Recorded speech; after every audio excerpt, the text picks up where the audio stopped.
Более 100 иностранных туристов приняли участие в промо-акции, состоявшейся в природном парке Ленские столбы. Подробнее о мероприятии смотрите в материале Саргылана Ильиной. Своеобразно отметили в этом году это знаменательное событие в природном парке Ленские столбы. Река Лена является одной из 10 самых крупных рек мира. Она 8-я по полноте, 10-я по длине и одна из самых чистейших рек в мире. Исток ее находится в Иркутской области, и экологическая деятельность должна охватывать все регионы, где она протекает. То, что вчера в Якутске открылась фотовыставка «Жизнь великой реки», да, и проводится акция разные автомоечек. Сегодня в Еланке идет праздник в Алекминском районе, в Ленском районе, вообще во всех районах. И, кстати говоря, она охватывает не только реку Лена, потому что река Лена подпитывается, и все эти мероприятия охватывают еще притоки реки Лена. Ну, Алдан, Вилюй, все эти группы улусов, они тоже активно участвуют.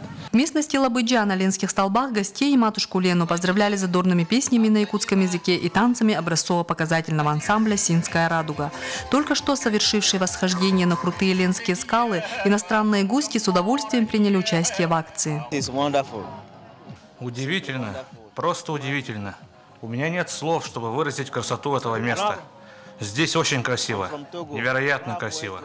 Цель промо-акции – привлечь внимание общественности к сохранению уникальных природных объектов реки Лены, продвижение национального бренда и развитие экологического туризма. На Верхнем Бестяхе, по Покровскому тракту, 105 километр, есть наша база отдыха Ленские столбы.